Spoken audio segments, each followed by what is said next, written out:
long before a body could buy a tin of syrup off a shelf,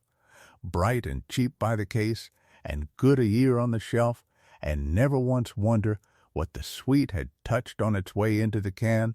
there was the boiling of the cane by hand, the slow and patient cooking of a field's green juice down into a winter's sweetness. Before the table syrup of a whole county came run thin and fast through a steel and tin line and sealed cold in machine-made cans, there was a woman on a farm in northern Indiana who made her sorghum the way the old people had always made it, out of nothing but her own cane and an open wood fire and a great hand-hammered copper pan, and the long, slow skimming of her own 2 hands. It began with the ripe, heavy stand of the cane in the early fall and stalks she had grown herself, and ended, a long day's boiling on, with a syrup so dark and so clear and so wholly clean that it would keep in a cool cellar through a winter in a plain stoneware crock, without a wire or a chemical, and sweeten a table at Christmas with a flavor no machine had ever once come near. The sweetness did not come out of a can. It came up out of one field and one fire and one woman's whole long day of skimming, and it had in it the sun and the green and the patient amber darkening of an honest season. Never the syrup a plant turned out by the thousand, the same bright tin 10,000 times over, run thin and fast through a steel line and a great tin evaporator and sealed cold in a machine-made can and trucked to every store and county home and school in 5 townships at once. Never the cheap, quick, sweet a body bought only because it cost a third what hers cost. Run so fast and through so much cheap soldered metal that no soul outside the plant could have said what the hot syrup had leached out of the seams it passed through. Never the sweet a body bought because it was cheap and everyone bought it, and the inspector called the old kettle dirty and done. The old way asked a harder patience and made a different promise. And the woman who still made her syrup that old slow way, by her own cane and her own fire and her own copper pan, in the bright hard autumn of 1969, was a widow named Lydia Schrock, of the church district out past the old crossroads the plain people of LaGrange County, Indiana, had long called Cherry Hill, where a great copper evaporating pan her husband had hammered out with his own hands still held a whole craft the county had decided was a dirty and dangerous relic. Lydia Schrock was 61 years old that autumn. She worked a farm at the end of a long lane in LaGrange County, Indiana, and she was the last woman in her district who still grew and boiled her sorghum entirely the old way, from her own cane, crushed and cooked and crocked by her own 2 hands, and the modern townsfolk had taken to saying of her, when they were sure she could not hear, that the old widow out the Cherry Hill Road was still cooking molasses in an open pan over a wood fire like it was her grandmother's day, when a body could buy a tin cheaper and faster at the new plant and never lift a finger. They did not mean it kindly. Her husband Amos had taught her the boiling across the long years of their marriage, and Amos had passed on in the autumn of 1962, 7 years gone now, and in those 7 years Lydia had kept every old way the 2 of them had kept together, not out of grief and not out of stubbornness, though the county said both freely, but because the old way was clean, and she knew it was clean the way she knew good syrup from poor with her eyes shut, by the smell of the boil and the lift of the foam and the slow amber turning of the pan.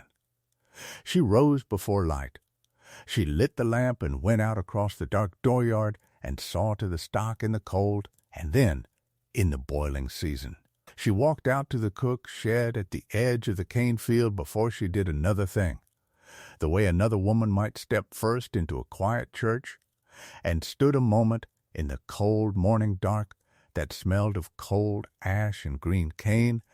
and the sweet ghost of yesterday's boil. She knew every board of that cook shed by the work of her hand and Amos's that had raised it. The long, open hearth of fieldstone his own hands had laid the first autumn they were married,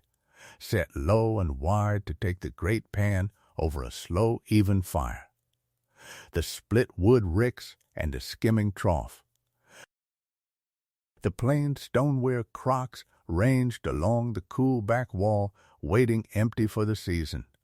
And resting across the cold hearth, the great copper evaporating pan, the wide, shallow pan Amos had beaten out of sheet copper and seamed with his own careful hand the first winter they were married, the copper gone a deep rose gold and worn smooth as a creek stone with the boil of 1,000 autumns. And on that one pan, every single year, the first syrup of the season was cooked down.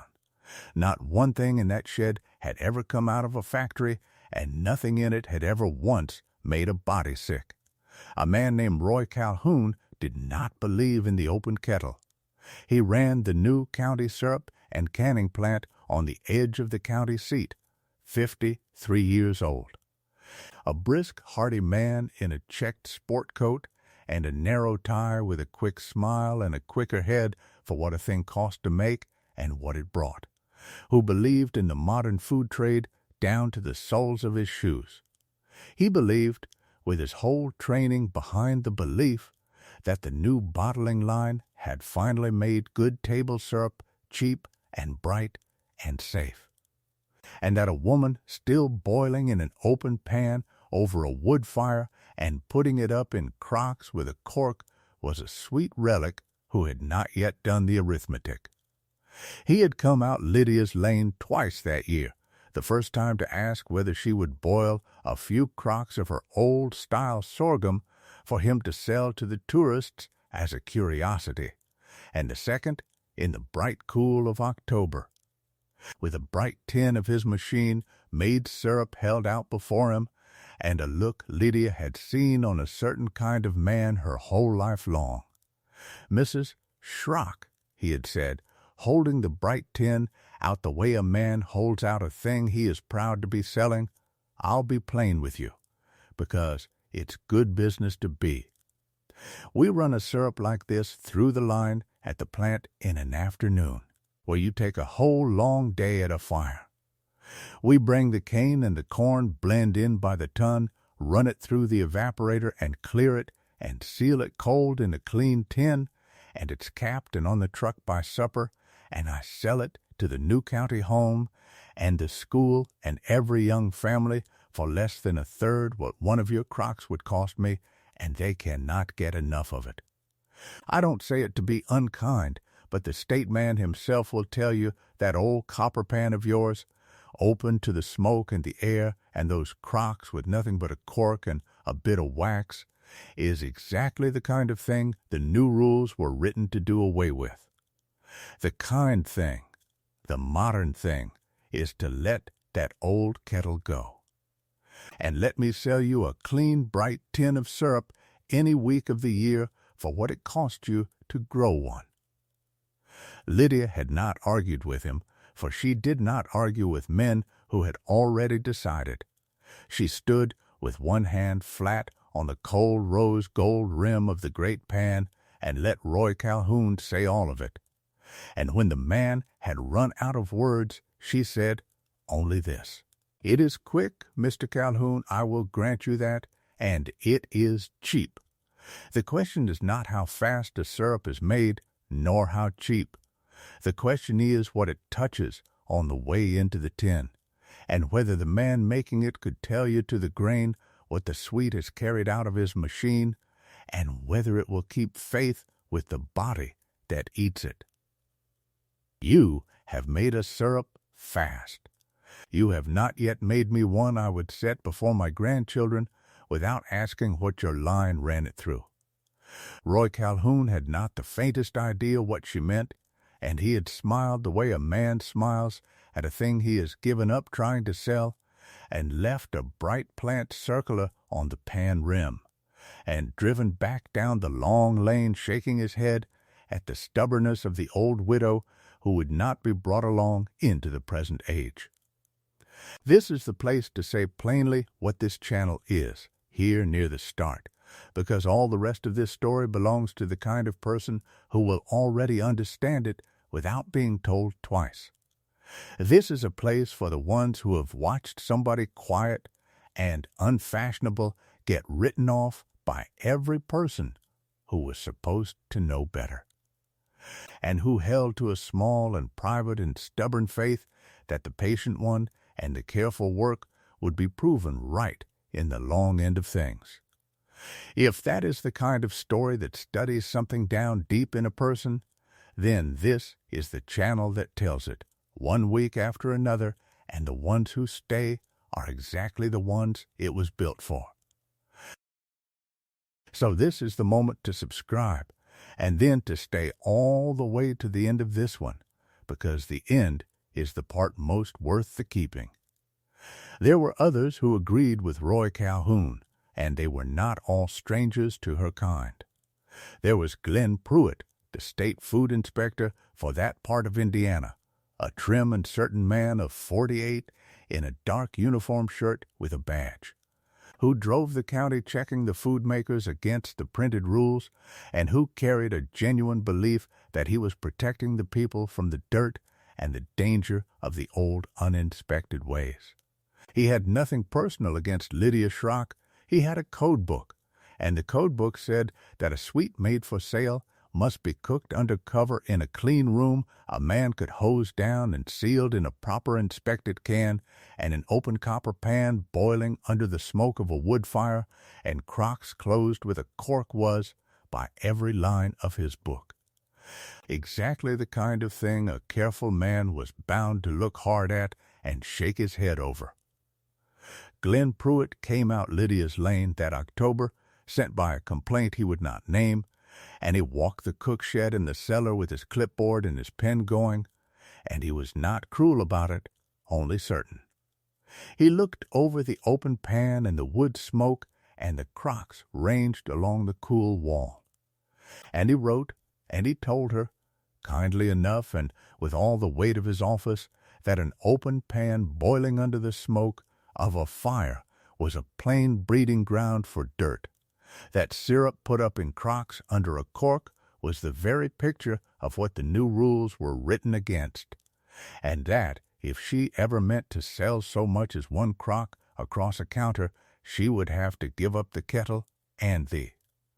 crocks and put up her syrup under inspection in a licensed plant in a proper sealed tin. And then, not meaning cruelty, but only a plain professional judgment, he tapped the nearest crock with his pen and said it was a wonder to him the old folks had not made themselves sick long ago on a sweet cooked open like that, over a smoking fire where any kind of dirt could get into it. Lydia Schrock did not argue the half of it, for she was not a woman who argued with a man holding a book he had not written. She let him finish and let him write, and then she drew a spoon of syrup from a crock she had filled the autumn before, clear and dark as deep amber, and set it on the pan rim under his pen, and said, "Taste it, Mr. Pruitt. Eat it off the spoon and tell me what is wrong with it." Glenn Pruitt, a thorough man, did taste it, and the syrup was clear and clean and sound clear through, brighter and cleaner on the tongue than any bottled sweet he had tasted in a year, and it gave off the deep good smell of cooked cane and wood smoke and thyme and nothing else at all. He stood a moment with the spoon in his hand, plainly confused by the gap between his book and the syrup, and then he set the spoon down over the gap the way a certain kind of man will, and said that fine or not, it was made outside the rules in a place he could never license, and he marked her kettle and her crocks down as unfit for the sale of food, and drove back down the lane certain he had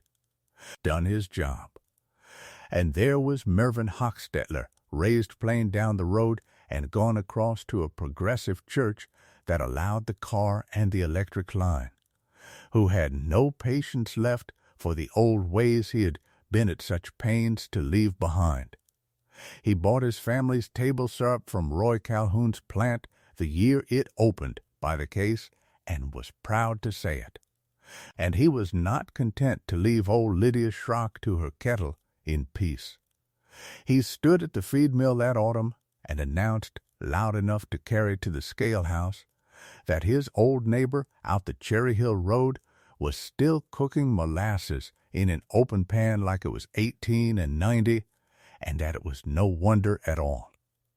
A widow alone on a farm with nobody left to tell her the world had gone and learned to put up a clean, bright syrup quick in a proper plant without growing a single cane. The men at the mill had laughed, some of them, and some had only studied their boots, but no one had spoken up against it. Mervyn Hochstetler was not content to leave it at the feed mill either. He came out Lydia's Lane himself in the middle of October on a Saturday when he knew the road would have eyes on it, and brought his grown nephew and a tone a certain kind of man saves for the women he means to set straight, whether they will it or not. He stood in the door of the cook shed with his thumbs in his belt and told Lydia that the world had changed and there was no shame in changing with it, that she was an old woman wearing herself out over a thing the rest of the world had had the sense to lay down, and that he would haul a half-dozen cases of the plant's good bright syrup up himself if she would only quit the foolishness. His nephew stood looking at the great copper pan and said something low, and the two of them laughed, not cruelly, but the way men laugh at a thing they are certain of. Lydia Schrock did not answer the half of it. She drew a crock of syrup from the cool wall, cooked from a barrel of cane she had cut 2 autumns before, and stoppered it clean and laid it across Mervyn Hochstetler's arms and said,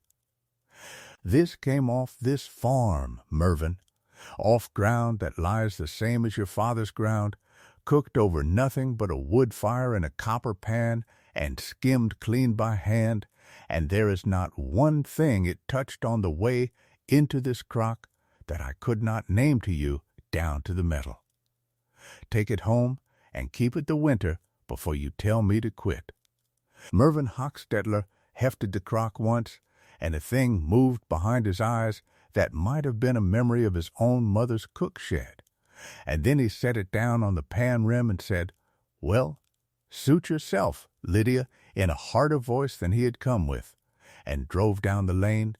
and the crock stood where he had left it until she carried it back to the cool wall. So the county agreed, in the easy and unconsidered way that a county agrees about a thing it never has to think very hard about, that the old widow out the Cherry Hill Road was a sweet and stubborn relic keeping a dirty old craft alive past its time, harmless and a little pitiable, behind the times the way the whole plain settlement was, only more so and more alone. These were respected people, Roy Calhoun and Glenn Pruitt and Mervyn Hochstetler, with standing and reasons and the whole confident weight of the modern world behind them, and the proving of how wrong they were would cost the county dearly before the year was out. If you've made it this far into Lydia's story, hit subscribe, because what happens next is the part I've been waiting to tell you. Here is the thing that Roy Calhoun, with all his sharp arithmetic, could not see, and that Glenn Pruitt, with all his code book, could not write down. The cleanness of Lydia's syrup was not a thing checked at the end with a swab. It was the whole slow craft itself, every step of it bent toward one end, which was to take a clean green juice off a clean field and cook it down to a clean sweet without ever once letting it touch a thing that could foul it. The old people had made sorghum that way for as long as there had been cane and copper and open fires, and they had learned across all those years by hard and sometimes bitter trial, exactly what a hot sweet must and must not touch. And they had bred that knowing into the craft itself until a woman who learned it right could not have found a crock if she tried. For the first care of all was what the syrup touched, and there the old way and the plant way parted before a drop was ever poured. Lydia cooked her juice in a pan of pure hammered copper and skimmed it with a copper ladle and stirred it with an oak paddle and put it up in stoneware, crocks, and plain glass, and there was not one scrap of cheap, soft solder anywhere her hot sweet ever touched from the field to the cellar shelf, because Amos had taught her, and his father had taught him, that a hot sweet is a hungry thing that will eat at a soft metal and carry it away with it into the food, and that the only sure way to keep a poisoned metal out of a syrup is to never once let the syrup touch it. The plant, for its part, ran its hot syrup through a great evaporator and a maze of pipe into machine-made tins, and the whole of it, the pan seams and the pipe joints and the side seams and the lids of the cheap tins, was put together with a soft, cheap lead-bearing solder, because it was cheap and ran easy and sealed tight, and no one on the line ever once stopped to think what a hot acid syrup sitting against all that soldered seam hour upon hour and tin upon tin would quietly carry away with it. And there was the slowness and the watching, the part the modern men trusted least and understood least of all.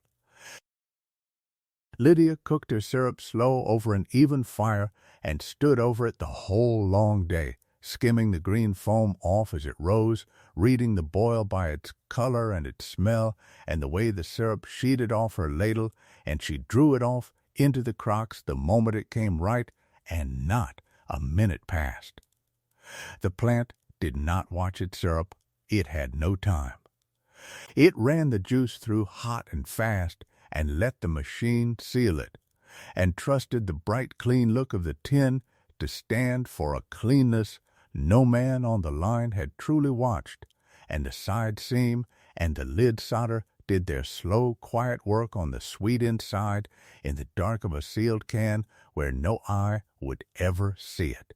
month upon month, growing the longer it sat. And the plant's fast bottled way was the exact and entire opposite of hers, in the one way that mattered most and that no circular ever mentioned. The plant did not keep the metal out of the sweet, it built the whole of its making and its keeping out of the very metal a hot sweet must never touch. It ran the hot juice across the soldered seams of its pans and pipes,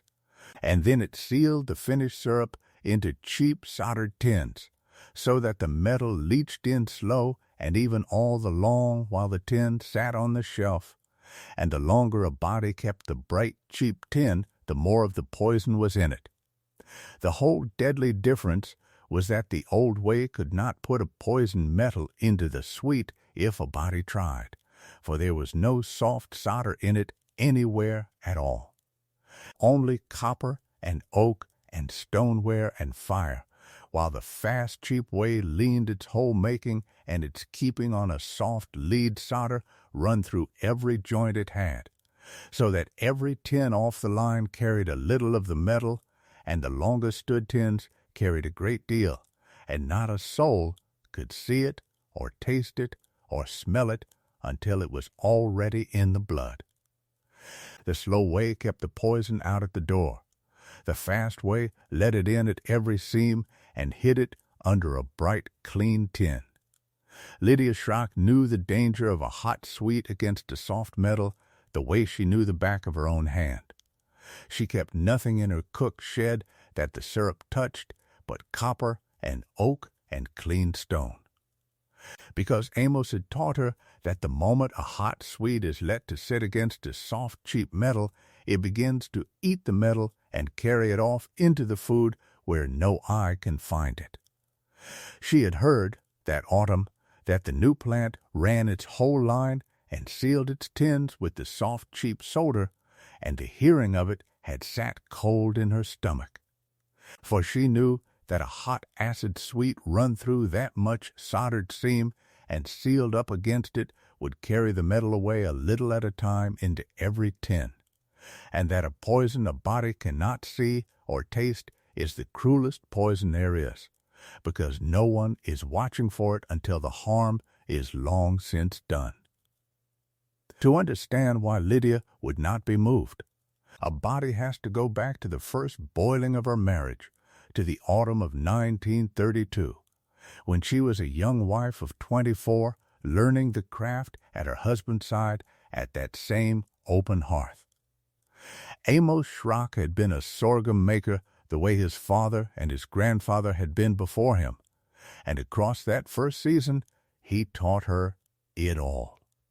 The growing and the cutting and the crushing and the slow, careful boil and the reading of the syrup and the cool keeping of the crocks.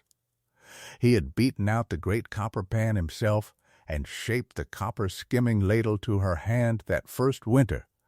and he had cooked down the first syrup of their first season in it with his own hands and showed her how it was always to be done. The first skim of the year taken off clean where the work began. A syrup is made or lost in what it touches and how close it is watched. He had told her, cook it slow in clean copper and skim it clean and let it touch no soft metal, and it will keep a family a winter and never once turn on them. And he had told her the thing she had held to ever since, that an honest sweet cooked by hand was not only the finest tasting way to keep a field, but the safest, because a craft a body could see and smell and taste at every step could hide no poison the way a closed machine and a sealed tin could. The young wife had thought. That first winter, with a young woman's impatience on her, that the boiling was a great deal of slow, hot work over a thing a body could nearly buy already canned in the towns, and she had been young enough to say so out loud. And Amos, who never wasted many words, had set down the skimmer and said, "Then the year will come, Lydia, when the quick, cheap way poisons the whole county at once in a way no eye can catch the way the slow, careful way never can. And on that day the only sweet a body can trust to set before a sick old man or a little one will be the syrup cooked slow by a hand that could see everything it touched, and I would have it be ours."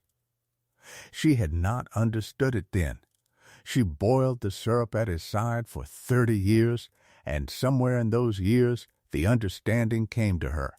and she did not let go of it for the rest of her life. The copper skimming ladle was the oldest tool of the craft that was wholly her own and the dearest, because Amos's hands had hammered it and taken off the first skim of their life together with it, and every first skim of every season for 30 years had come off the boil under it.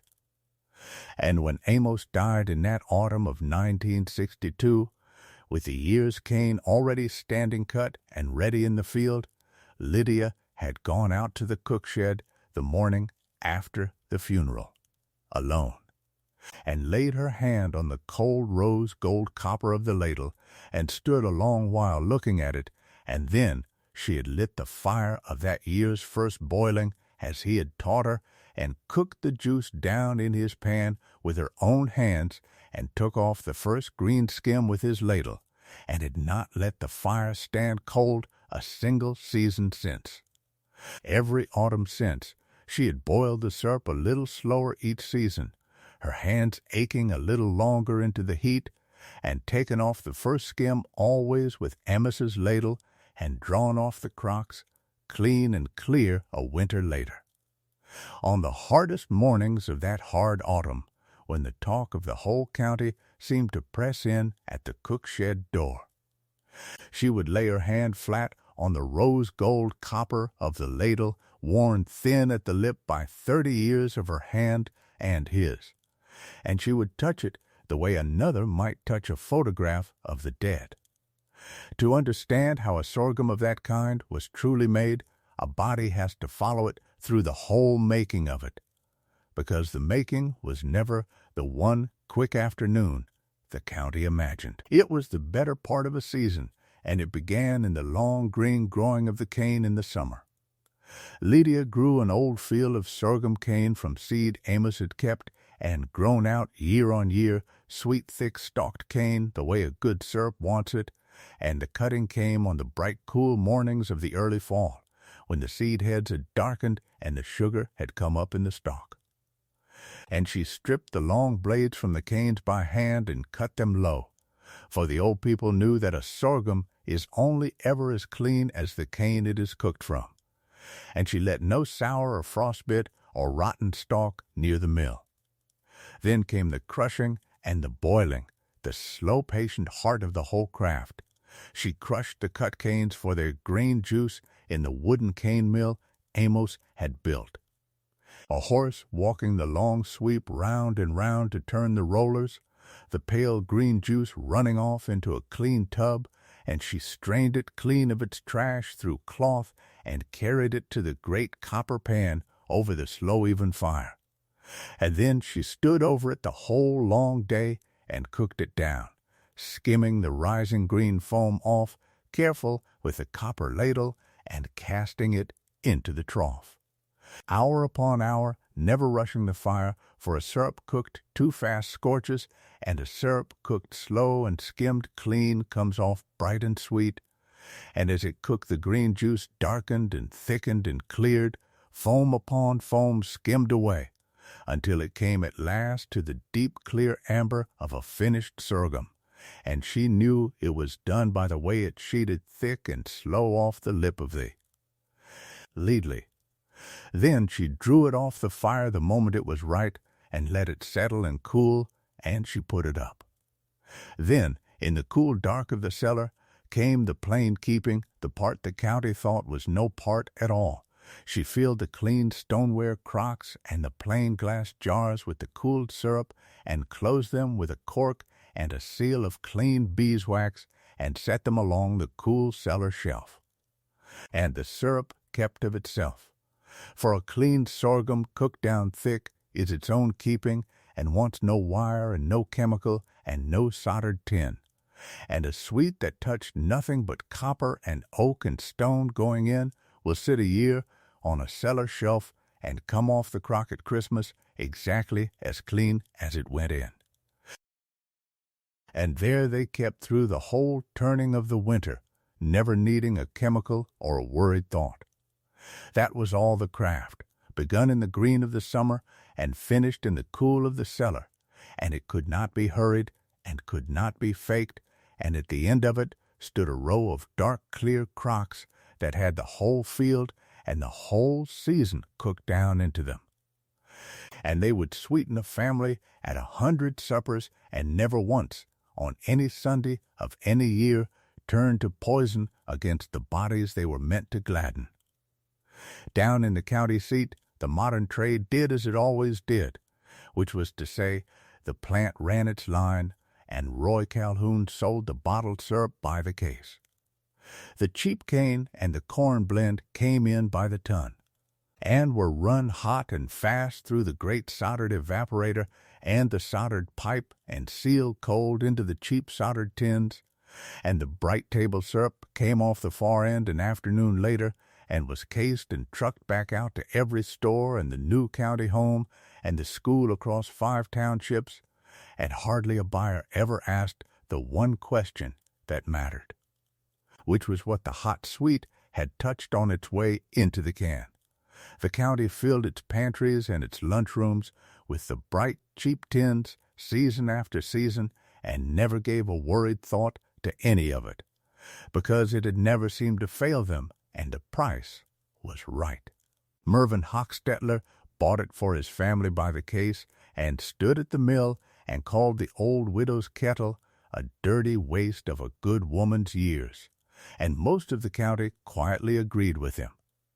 The sickness came on slow that time, and that was the worst of it, for a thing that comes on slow is a thing no one thinks to lay at the door of the food. It did not strike a county in a single week the way a bad fever does. It crept in over a whole long while, household by household. The longer a family had been eating off the bright, cheap tins, the heavier it lay on them. It began as little dull things a body could lay to a dozen other causes. A tiredness that would not lift, and a poor color, a soured griping in the belly, a dull, aching low in the bones, a crossness and a clouding in the head. And it fell hardest and cruelest on the very old and the very young, whose bodies have the least to spare and hold the metal longest, until in the worst of the homes the old grew gray and confused, and the youngest grew listless and pale, and stopped their thriving, and not one doctor in the county could put a single name to it, for it wore the clothing of a dozen common ailments, and came on too slow and too scattered to look like the work of one poison at all. It was the same dull misery in house after house, the bad color and the tiredness and the soured belly and the clouded head, scattered all across the county and creeping the worse the longer it ran, and that was the terror of it once it was understood. That it had been at its quiet work for a whole season before a soul saw the shape of it. By the deep of that autumn, the doctors of the county seat were uneasy and baffled. The same dull, hard-to-name signs in too many of the old and the young at once, and no fever to it and no clear cause, until some doctor with a cool head and a long memory stood in his crowded office and asked the one kind of question that breaks such a thing open,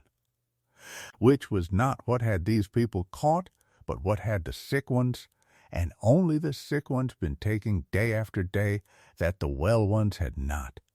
And the slow, plain answer that came back as he gathered the homes together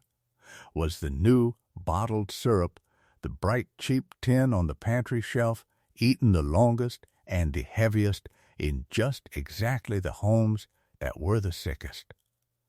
It was a long and frightening reckoning, slower than a week of fever, but no less terrible for the slowness, and as the word spread, the whole county turned to it, the doctors and at last the state, and the families with the bright tins on the pantry shelf were told to put 'em away, and the children kept from them, and the old looked to. And the buggies went out along the plain roads to the houses with no telephone to carry the word. And the doctors, once they had the shape of it, worked hard and long over the worst of the stricken, the old and the young who had carried the metal the longest, and they brought nearly all of them back in time by the grace of God and the doctor's late wit and the hard care of half a county, but it was the nearest and the saddest thing, for a slow poison long unseen does a deep and a quiet harm.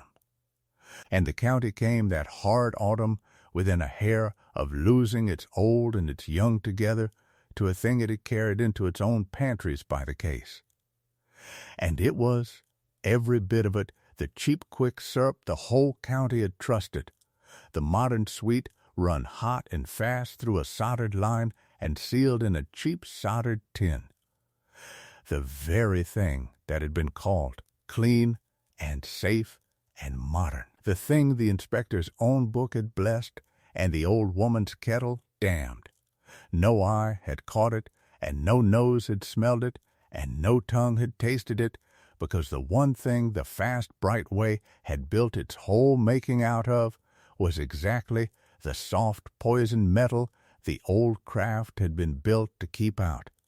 And a bright, clean tin gives nothing away. And yet not every table in the county had eaten the plant's bright syrup that season, and that was the thing that would not be explained away after, the thing that turned a slow disaster into a reckoning. Here and there across the county were the families who had not bought the cheap bright tin at all, the old plain families and a few stubborn English ones who still cooked their own sorghum or bought the dark sweet crock off a kettle out the Cherry Hill Road, and at those tables that whole season the syrup was poured and eaten the same as always, dark and clear and clean. And not one soul who ate it took the least harm. While the doctors filled their books with the gray and the listless and the slow-poisoned, there sat scattered through the same county a dozen quiet tables, where the old kettle-boiled sorghum had been spooned out for the oldest and the youngest at the board all season long, and had done only the one plain thing it was made to do, which was to gladden them and keep them well. The state and the federal men came down hard that same autumn, the way they come when a county slowly finds it has been poisoning its old and its young off a shelf, and they did the thing such men do when a packaged food has turned on the people, which was to order every tin of the plant syrup off every shelf in the state at once, a full recall. The trucks sent back out to gather in what they had carried out, the bright cases hauled down off the store shelves and out of the county home pantry by the hundred and held under seal. And the man who walked the bright, clean floor of the plant with the gravest face of all was Glenn Pruitt, the same inspector who a month before had stood in a smoky cook shed and marked it unfit. He was a thorough man, whatever else, and an honest one, and he followed the sickness back from the stricken tables to the pantries to the bright tins, and from the tins to the line that sealed them, and from there onto the floor of the plant and into the very evaporator and the very tins themselves, and there, in his own clean, licensed plant, he found the thing he had never once thought to look for. He found a great evaporator and a maze of pipe and a filling line and 10,000 tins, every joint and seam and lid of all of it run with a soft, cheap lead-bearing solder. The hot acid syrup sitting against the soldered metal at every step of its making and all the long months of its keeping, and a plant man who allowed, when it was put to him plain that of course they had used the cheap soft solder, everyone did, it ran easy and sealed tight, and no one had ever told him a hot sweet would eat it. And Glenn Pruitt stood there with his clipboard gone still in his hand, and understood far too late that the very danger he had crossed a county to stamp out of the old open kettles had been built into the bright clean plant he had licensed, into every soldered seam it had. He did the thing a thorough man does, which was to test it, in the cold light of a test and not the slow chaos of a frightened season. He took a tin from the shelf and had the syrup in it measured for the metal, and the number that came back was a cruel number, far past anything a food should ever carry, and worse by far in the tins that had stood the longest. And then, because something in him had not been able to forget that clear sound syrup he had tasted on a pan rim a month before, he sent a man out the long lane to ask the old widow for a crock of her sorghum, and had it tested the very same way. And the syrup drawn from Lydia Schrock's crocks came back exactly as the old people would have promised. No lead in it at all, no metal of any kind. Nothing but cooked cane and the clean work of the fire, so clean the man reading the figure checked it twice, for he had never measured a made sweet so clean. He tested another crock of hers, because a careful man does not trust a single trial, and it came back the same, and Glenn Pruitt wrote in his report, in the flat language of such men, that the contamination originated wholly within the plant's use of lead-bearing solder throughout its evaporating, piping, and canning equipment, leaching into the acid product over the course of processing and shelf storage, and that the open kettle product from the Schrock farm was found upon testing to be sound, uniform, and entirely free of lead or any other metal. well within every limit his book knew. And there was the other thing the inquiry turned up, the thing that struck the county men hardest once they sat with it, which was that the very kettle and crocks the inspector had called a hazard and the syrup man had called a relic had quietly fed the county's old and young safe all through the same season that the bright, clean plant slowly poisoned them, and that the clear, clean sweet a body could trust had come, a good share of it, off the same farm at the end of the same long lane. And Glenn Pruitt, who was an honest man under the certainty, drove out to that farm himself in the gray week after, not to inspect a thing and not to write her up, but only to stand before her, for he had a thing to say that a man owes to say to a face. He found Lydia Schrock in the cook shed drawing off the last good crock of the season's boil, and he stood in the door with his hat in his hands and told her plainly what he had found, that the plant's bottled syrup had carried far too much lead and had slowly poisoned the county's old and young near to death, that her kettle-boiled syrup had tested clean and free of any metal, and that the place he had called a hazard and marked unfit had turned out to be the one sweet in the whole county he should never have doubted. And he said the harder thing, that he had stood in that very shed a month before and called her life's craft dirty and dangerous, out of a book that had taught him to fear the open pan and the smoking fire, and never once to fear the soldered seam and the bright sealed tin, and that he had been wrong in a way that had nearly cost the county everything. Lydia Schrock heard him out and corked the crock in her hands and did not gloat, for there was no gloating in her, only a great tiredness and a deep sorrow for the slow harm done to those families. And she said only the one thing she meant him to carry away. It was never the open pan that was the danger, Missed Pruitt, nor the crock, nor the cork, nor the smoke of the fire. The danger was always the same danger it has ever been, a hot sweet let to sit against a soft poison metal that no eye can see it eating, and your book had it exactly backward. The slow way lets the sweet touch nothing a body cannot name. The fast way builds the whole of its making out of the one metal a hot sweet must never touch, and seals it up in the dark where no one looks until it is already in the children. A thing is not made safe by being clean and quick and bright to the eye. It is made safe by a hand that knows everything the sweet has touched and answers for it.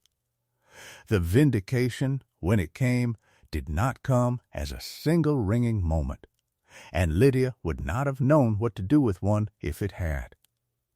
It came instead the way such things come in a place like that district, quietly and in the plain form of people, one after another, driving a lane they had always before driven past, the moment the word got loose that the one sweet in the county that had not slowly poisoned the people who ate it was the dark amber syrup off the old widow's kettle. And to every one of them Lydia sold what she had at the same fair price as always, and said not one word about all that had been said of her kettle and her crocks. She had no taste for it. It was in that same hard autumn, in the worst of the frightened weeks, that the last thing happened that finally undid her, and no living soul was there to see it.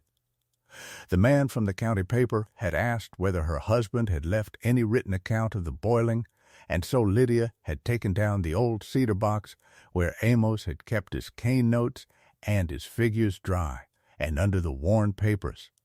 Folded away where she had never thought to look in 7 years, she found a thing she had not known was there. It was a sheet of paper, written out in Amos's own careful and deliberate hand, and it was dated the autumn before he died, the autumn of 1961, and it was not a cane note at all. It was a letter written to her and folded and laid away unread among the figures, as though the man had known the wife would have a need of it on some far day that he himself would not live to see. She read it alone in the cook shed by the light of the lamp, in the cold, sweet dark that smelled of cane and wood smoke and the last of the season's boil, the great copper pan resting cold across the hearth, and the full crocks ranged along the cool wall. Amos had written to her, "Lydia, if you are reading this, then I am gone on ahead of you, and the canners and the government men and the neighbors are surely telling you to let the kettle go and buy your syrup cheap and bright at the plant like a sensible woman, and I know you, and I know that you are tempted. Not for your own ease, you were never tempted by ease, but because you have grown so tired of being called dirty and backward and a danger by people who have never once asked what their own quick way runs the sweet through. And a body can carry being called a fool a very long way, longer than anyone would think, and then come to one gray morning alone at the cold pan and find of a sudden that she cannot carry it one single step further. So I am writing this down to tell you the thing you already know in your hands, but that you may by then have let yourself forget under the weight of all the scorn. The quick, cheap sweet is not the safer sweet, Lydia. It is only the faster and the cheaper one, and a thing is not made safe by being either, nor by being bright and clean to the eye. They have it exactly backward, the whole age has, when it believes the new bright way must be the safer way. Our syrup is cooked in clean copper over a fire a body can feel, and skimmed by a hand that watches it, and it touches nothing a hand has not chosen, and there is no poison that can hide in a sweet a body knows the whole road of. The fast syrup is built and sealed out of the very soft metal a hot sweet eats, and in the dark of a machine and a tin no one ever opens to look, and the day that metal goes into the sweet it will be in 10,000 tins at once, and on the table of the old and the young before a soul knows to look for it. So keep the field, my Lydia, keep the kettle and the crocks. Grow the cane clean and cook it slow and skim it clean and let it touch no soft metal, and take the first skim off under the old ladle, and do not let them shame you out of the one thing you know is sound. And when at last they come up the lane, give them good syrup, and teach the young ones the craft, and forgive them. Lydia Schrock folded the letter back along its old soft creases, and stood a long while in the cook's shed with the lamplight on the cold copper pan, and her hand laid flat on the pan rim, the syrup that had just been proven faithful before the whole county. Then she set the letter back among the figures where Amos had left it, and on her way to the door she reached out and laid her palm against the rose-gold copper of the skimming ladle hung at the head of the hearth as she had every morning of the craft, and the copper was cool and smooth under her touch, and she was, for the first time since the autumn of the sickness, not entirely alone. Mervyn Hochstetler came up the lane first of the ones who had mocked her, on foot one evening near dark when the road would be empty of eyes, and he stood at the cook-shed door turning his hat in his hands, and told her at last that he had been wrong, plainly wrong, that he had stood at the mill and called her kettle a dirty waste of a good woman's years, and had bought for his own family the very syrup that had slowly poisoned half the county, and that his own grandchild had been one of the pale, listless little ones the doctors fought to bring back that autumn, and had come near to not thriving again, and that he was sorry past saying. And Lydia looked at him in the last of the light, not unkindly, for she was not a woman who pays a humbled person back in their own old coin, and she said, "Only it is forgotten, Mervyn. The kettle never heard you. It only ever did the thing it was made to do whether anyone believed in it or not. And then, because she was practical to her bones, she told him that if he meant it, he could send his grandson out that next boiling season, and she would teach the boy to feed the mill and skim the boil, for she would not be at the kettle forever. And Mervyn Hochstetler said he would send the boy, and he was a quieter man going down the lane than he had come up it. It was Roy Calhoun, though, who finally had to face her with all of it, and this is the part that matters the most, and so it has to be told exactly as it happened, with nothing softened. The syrup man, the very man who had told her to her face to let her old kettle go and sold the bright quick syrup to the county home by the case,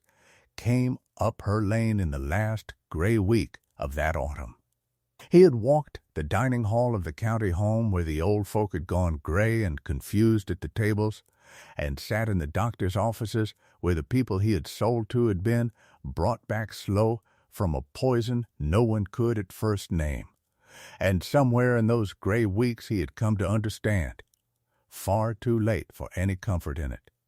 that he had been completely and certainly wrong about the one thing his whole living had made him most certain of, the difference between a safe sweet and a dangerous one. And he had no bright tin held out before him this time at all. He found Lydia Schrock in the cook shed, drawing off the last crock of the season's boil, and he stood in the door in his good checked coat with his hat in his hands, looking at the great cold copper pan and the crocks ranged along the cool wall. And Lydia looked up at him from the crock in her hands, not unkindly, and she spoke before he could find his words. "You have come about the syrup," she said. He said yes. He said that the inspector's tests had found his bottled syrup carried a cruel measure of lead, and hers carried none at all, that the syrup he had sold the county had slowly poisoned its old and its young near to death, that the whole run of it had been pulled off every shelf in the state, and that the families had been kept whole as much by the dark clean syrup on the stubborn tables as by anything his bright plant had ever made. And then he said the harder thing, that he had measured a sweet all his life by what it cost and how fast it came off the line and how bright it looked in the tin, and never once by what the hot sweet had touched on its way into the can, and that he wished now he could call every tin of it back. And he asked her, plainly, to forgive him. Lydia Schrock set down the crock and straightened slowly, one hand at the small of her back, and looked at him a long moment in the lamplight. "It is forgotten, Mr. Calhoun," she said. And then she laid her hand flat on the rose-gold rim of the great copper pan and told him the one thing she meant him to carry away, without a word of reproach in it. "You sold what was cheap and quick and bright and called it as good as mine, and it looked as good on the easy days, and you were not lying that you knew of. But cheap and quick is a promise that keeps itself only as long as no one ever asks what the sweet has touched. And one day the metal always tells, and then it turns on the bodies that trusted it. And it turns on the smallest and the oldest first and slowest where no one is looking. I cook a syrup in clean copper over a fire I tend that touches nothing I have not chosen, and it costs more, and it never once turns on the body that eats it. You sold the quick thing, I make the watched one. A man may not always be able to grow his own cane and tend a fire a whole day, and that is no sin. But he can at least know what the sweet he pours for his children was made and sealed against, and you sold a whole county the one and let it believe it had the other. Roy Calhoun stood there a long time, a humbled man, and Lydia told him gently that a man is not too old to learn a thing the day he finally wants to. And from that autumn on the plant tore out the soft solder and rebuilt its line and tinned its cans the dear, safe way, and never again ran a hot sweet against a soft poison metal. And Roy Calhoun carried her dark kettle boiled sorghum in the front of his own store and told the plain truth to every soul who came in. They came up the lane all that hard rest of the autumn, the way they had once driven past it, the English who remembered a kettle, and the young families who had only ever known the quick, bright tin, and the plain families of 3 districts, all with the same plain need, that there was a sweet out the Cherry Hill Road a body could set before a little one and an old man, and never lie awake fearing it. And to every one of them Lydia sold what she had at the same fair price as always, for it would have been the easiest thing in the world to raise the price of the one clean sweet in a frightened county, and she would not do it. She turned away cold the sharp men who hoped to buy her whole cellar out and sell it back to the frightened at a ruin, telling one such man that she would not sell a frightened county its own fear, and she gave first to the houses with an old one or a little one and a long memory of that gray season. A man drove out to the farm that winter from a fine grocery house in the city. A soft-spoken buyer who knew good sorghum the way few men still did, for the story of the syrup that did not poison had traveled once the papers had it, and he tasted a spoon of her kettle-boiled sorghum at her kitchen table and grew very quiet, and then told her plainly that it was the finest sorghum he had put in his mouth in 30 years in the trade, and that the city would pay near any price she named for every crock she could boil. And in the same season, a crock of hers, entered quietly by a neighbor without her asking, was given the blue ribbon over every syrup at the county fair, plant and farm alike. But the fame the city man offered she declined, very gently, and the ribbon she let lie. For she made the syrup for the gladdening of her own district and the keeping of the craft, and not for the trade and not for the showing. She gave the city man one crock as a gift and sent him back down the lane a friend, but not a customer, and let a neighbor keep the ribbon on a nail in the harness room, where it hangs faded to this day. The kettle is still there. That is the thing to hold on to in a story like this one, here at the close of it. The plant was made to tear out its solder and tin its cans safe. The county home was supplied again with honest sweet, and the county went on with its life the way a county does. And a good many who had driven her lane that frightened autumn let the memory of the gray season fade as people let such things fade. But the great copper evaporating pan that Amos Schrock hammered out in the first autumn of a marriage still rests across the open hearth of the cook, shed at the end of the long lane out the Cherry Hill Road, and the slow even fire is lit under it in every boiling season, and the long copper skimming ladle Amos shaped still hangs rose gold and worn at the head of the hearth, and with it, every single year, the first and best skim of the season is taken off the boil, and the syrup comes off the fire a clear deep amber and goes into the same clean crocks and gladdens a family at 100 suppers, and never once on any Sunday of any year turns against the bodies it was made to keep. Lydia boiled the syrup herself until her hands could no longer do the hard hot work of the cutting and the crushing and the long day at the fire, and then she taught it, all of it, to her daughter Mary Bontrager and to Mary's daughter Katie Bontrager, a young woman who had come up the lane to help at the kettle and had stayed because the craft had got into her hands the way it once got into Lydia's. Katie boils the sorghum now, growing the cane clean and skimming the boil slow and putting it up in stone and glass, and lets the sweet touch nothing but copper and oak and clean crockery, and pours in nothing a body cannot name,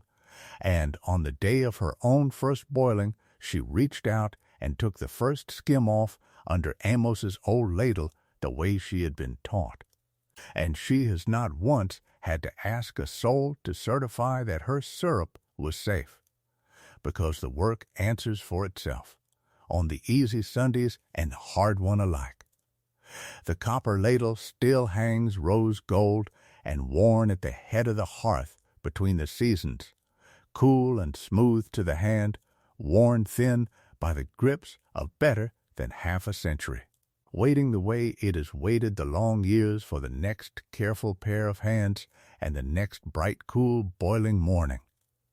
They had called it backward. They had called the kettle a dirty hazard, and the crocks a danger, and the long day at the fire a fool's waste of a good woman's years. And then the quick, bright tin the whole county had trusted to sweeten its oldest, and its smallest turned slowly to poison through a whole season, and nearly took the old and the young together,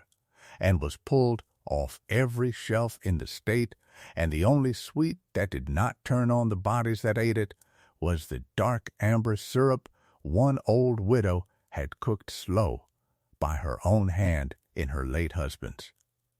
copper pan, and they learned one gray season too late the thing the patient one had quietly known all along.